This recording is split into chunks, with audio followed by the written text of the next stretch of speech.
안녕하세요. 브라질의 손정수입니다. 요즘 전 세계적으로 높은 금리와 불황으로 모든 사람들이 고통을 받고 있습니다. 이런 상황에서 오랫동안 초인플레 시대를 겪었고 지금도 높은 금리를 유지하는 브라질, 제가 가지고 있는 경험을 토대로 앞으로 세상을 어떻게 살아갈 수 있는지, 또 어떤 피해가 일어날 수 있는지 이런 것을 좀 여러분과 공유하도록 하겠습니다. 자, 바로 시작합니다.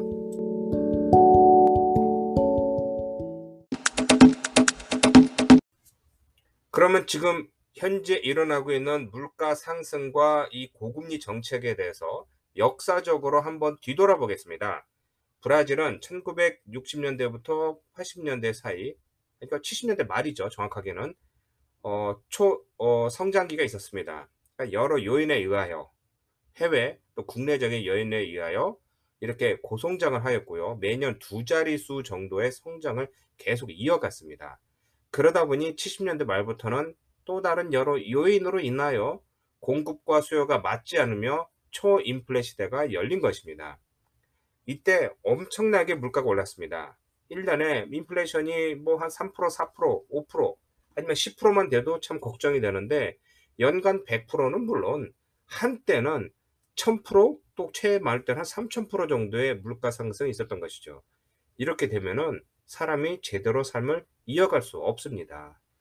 오늘 가격과 내일 가격, 아니면 오늘 아침 가격과 오후 가격이 다르기 때문에 이걸 어떻게 미래를 계산하여 계획을 세울 수가 없는 것이죠. 이런 상황에서 사람은 적응의 동물이라 브라질 국민들은 어떻게 하느냐? 인플레이션에서 살아남는 이런 지혜를 터득하게 됩니다. 첫 번째는 돈은 중요하지 않다. 즉 현찰은 중요하지 않다는 것을 깨달은 것입니다. 그래서 시간만 되면은 빨리 가서 물건을 많이 사둬야 됩니다. 경험으로도 아버지가 어제 저쪽 그 빵집에 가서 빵을 사오는데 그 당시 돈으로 5천 꾸르제로였다.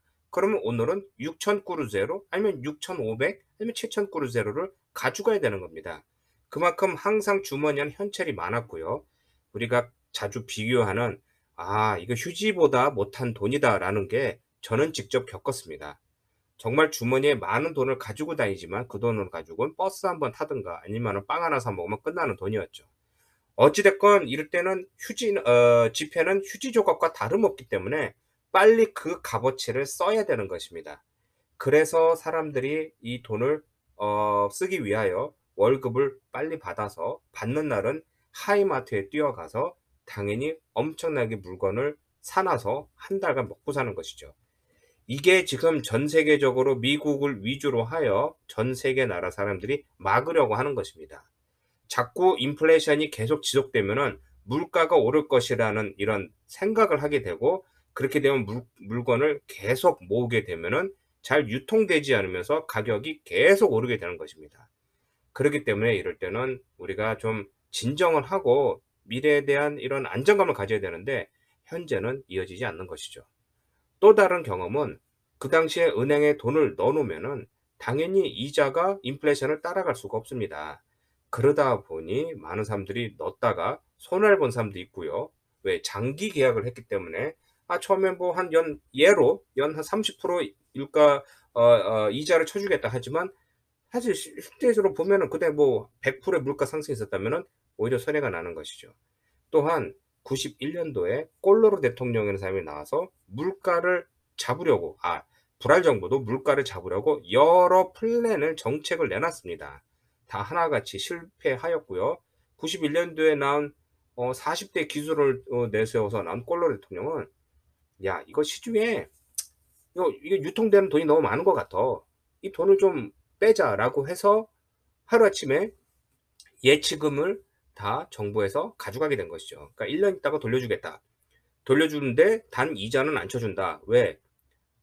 그다음에는 뭐 내가 인플레이션을 잡을 거니까 당연히 걱정하지 마라라고 했지만, 하루아침에 돈이 모자르게 되면서 시중에는 중소기업을 위주로 많은 기업이 도산하게 되고요. 돈이 안 도니까요. 또 1년 있다가 그 돈을 받았지만 그때만 해도 제가 알기로 한 1000%가 되는 이 물가 상승이 있었습니다. 그 해에만. 그런 돈을 돌려받았을 때는 당연히 휴지 조각이 됐고요.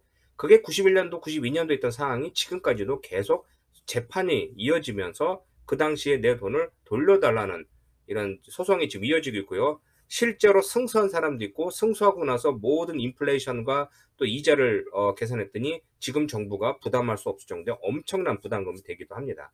어찌 됐건 이때 당시에 은행에 돈을 넣어 놓을까? 은행을 믿을 수 없다. 그리고 정부를 믿을 수 없다라는 게 브라질 사람들의 삶의 지혜입니다.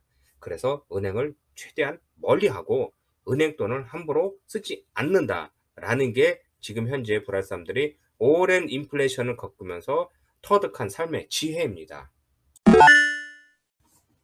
또한 이런 상황에서 인플레이션을 잡기 위하여 은행들은 어떤 상품을 내놨냐면은 오버나이트라고 해서 이자를 하룻밤 사이에 계산해 주는 그런 상품도 있었습니다. 그러니까 돈을 넣어 놓으면은 1년 주일 있다가 계산, 뭐 한 달 있다가 계산해 주는 게 아니라 매일매일 그날의 이자를 쳐 주는 것이죠. 그래서 그때 은행도 짭짤하게 돈을 벌었고 또 일부 자본 있는 사람들이 돈을 많이 벌었습니다. 여기서 중요한 게 자본입니다. 자본이 많은 사람은 그 돈을 은행에 이렇게 넣어 두면은 당연히 그냥 일반 예금이 아니라 적금도 아닌 그냥 여러 상품에 넣어 두면서 자기의 좋은 이익을 따지다 보면은 어마어마하게 많은 이득을 벌었고요. 그때 당시에 주위에 있는 우리 한인들의 경험담을 제가 얘기를 해 드리면은 예로 집을 짓는데 100만 불이 필요하다 하면은 당연히 그 돈을 모아서 만드는 것이 아니라 거기서 한 10만 불 정도로 물건 사고 인부 채용하고 나머지 돈은 그냥 은행에 넣어 놓으면은 거기서 나오는 이자로 인하여 나중에 1년 있다가 집이 만들어졌을 때는 나는 100만 불이 아니라 몇백만 불의 이자가 붙었고 집은 하나 만들어 줬고 또 자기는 이래저래 그냥 이득만 본 것입니다. 결국 자본이 중요한 것입니다. 그 자본이 있는 사람은 이런 식으로 인하여 언제든지 이득을 최대로 올릴 수 있고 그냥 넣어 놓으면은 이자가 그냥 이자를 낳기 때문에 이런 도움이 되지만 소비자 입장에서는 절대로 이런 이익을 얻을 수가 없는 그런 상황이 되는 것이죠. 예로 크레딧 카드, 그러니까 신용카드를 연체할 경우 연 이자가 지금 200% 300%가 됩니다.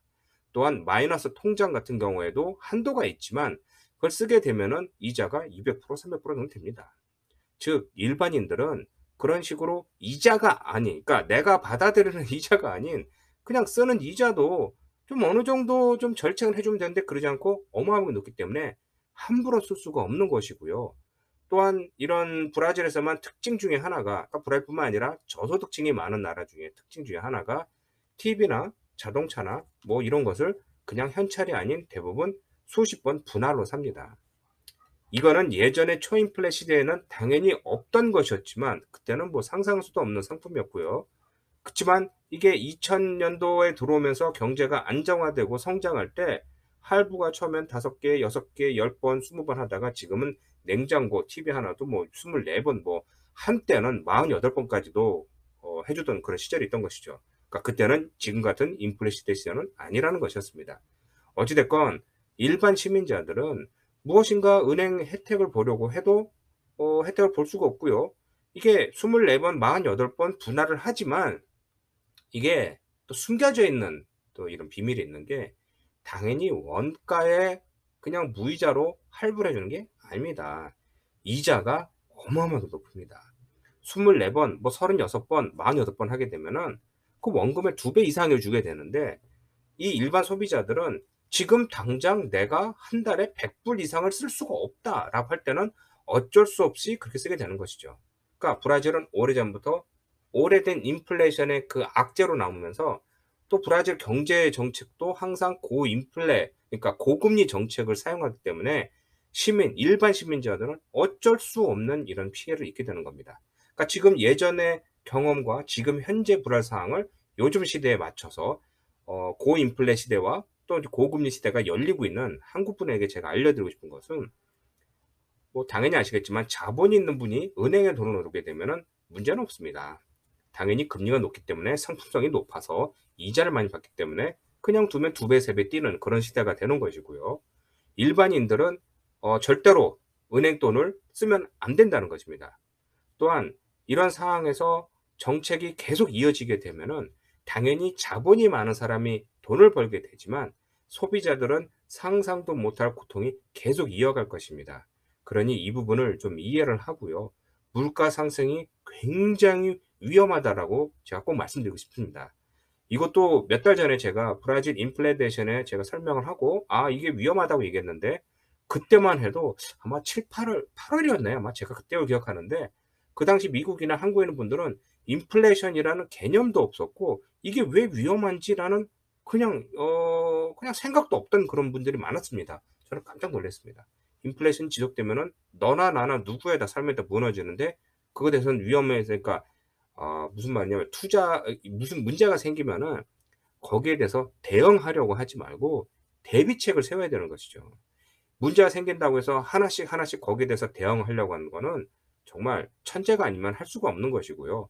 대비책은 오랜 기간을 보고 '이걸 내가 이렇게 해서는 안 되겠다.'라고 해서 미리 계획을 세워야 되는데, 요즘에는 그런 게 아니라 그냥 있는 그대로 상황에서 '내가 어떻게 하면 되겠지.'라는 게 굉장히 많아서 좀 걱정돼서 오늘 이 동영상을 만들고 있는 것입니다.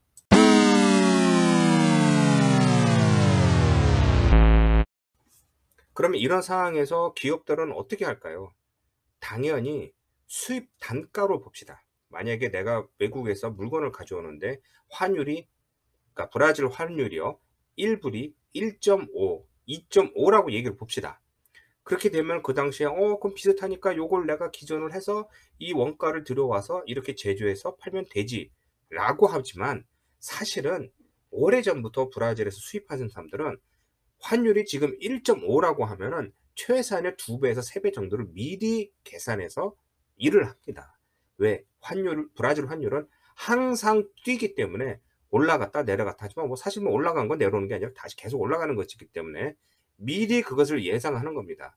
저도 예전에 1.7 할 때 환율이 올라서 주위에서 수입하는 친구들과 사업가들과 인터뷰를 해 봤더니 코웃음을 치면서 "아이 걱정하지 마세요. 우리는 벌써 환율을 2.5, 또 어떤 사람은 '난 벌써 3으로 계산했기 때문에 1.7에서 2로 올라가도 나는 그 상관없어.'라고는 게 벌써 말 나왔던 것이죠. 또한 지금 현재 이 브라질 기업들도 대부분도 아까 말씀드린 것 같이 가격을 만들어서 판매를 할 때 원금, 그러니까 현찰로 내는 가격과 할부 내는 금은 당연히 다릅니다. 그렇죠? 그치만은 사실은 현금으로 내는 거에도 그만큼 뒤에는 이자가 붙어 있습니다. 이게 공견연히 누구나 다 아는 비밀입니다. 왜냐? 브라질은 이자가 높기 때문에 어쩔 수 없이 모든 오퍼레이션, 모든 것을 하더라도 다 세금이 붙고 그 세금이 높고 또 이자가 높기 때문에 어쩔 수 없이 모든 것이 다 올라가 있는 것입니다. 그러면 손해는 누가 볼까요? 당연히 손해는 소비자가 보는 것이죠. 그러니까 미국이나 일본이나 한국이나 유럽에서 1이라는 금액을 가지고 소비자가 쓸 수 있다 그러면, 브라질은 알게 모르게 뒤에서 1.5에서 2라는 비용을 지불해야 되는 그런 상황이 되는 것이죠. 그래서 이게 제가 수차례 동영상으로도 만들고 또 글로도 썼지만, 브라질에서 만드는 제품의 질이 떨어지는 이유가 똑같은 경쟁력을 갖춘 게 아니라 다른 나라와 달리 높은 비용을 지불하고 만들기 때문에 어쩔 수 없이 일어난 것입니다. 또한 다른 이유는 또 당연히 소득력이 낮기 때문에, 소비력이 낮기 때문에 어쩔 수 없이 같은 모델이라도 해도 좀 싸게 만들어야 되기 때문에 하는 이유도 있는 것이죠. 어찌 됐건 이런 상황에서 은행 돈을 쓰면 절대로 안 된다는 거와, 최대한 현찰을 많이 모아 놔야 된다는 거와, 또는 될 수 있다면은 소비를 줄이는 방법밖에 없습니다. 또한 가장 안타까운 것은 브라질에서 지금 살고 있는 우리 한인 동포뿐만 아니라, 저는 항상 오픈되게 모두를 위해서 얘기하지만, 브라질 국민이 받는 이 고통은 누구나 하도 오래되다 보면은 누구나 그 고통에 대한 그냥 면역이 아니라 그냥 담담하게 받아들이는 겁니다. 지금도 14% 정도 되는 지금 고금리를 지금 계속 지금 유지하고 있습니다, 브라질이. 이런 거에 대해서 우리 국민들, 특히 브라질 사람들은 그러려니 합니다. 얼마 전에도 미국에서 살다가 온 브라질 사람을 만났습니다. 미국에 살면서 여기 출장 왔는데요. "야, 미국 금리도 오르고 물가도 올랐다는데 걱정되지 않냐?" 그랬더니 코웃음 치면서 "야, 브라질 봐. 브라질과 비교해서 미국은 아직까지 천국이 거의 문제 없어. 걱정하지 마." 이런 식입니다. 그러니 여러분, 이런 거에 대해서 좀 경각심을 갖고 좀 조심하시기 바랍니다. 다음에는 또 좋은 이야기를 만들어서 여러분에게 인사 올리겠습니다. 고맙습니다.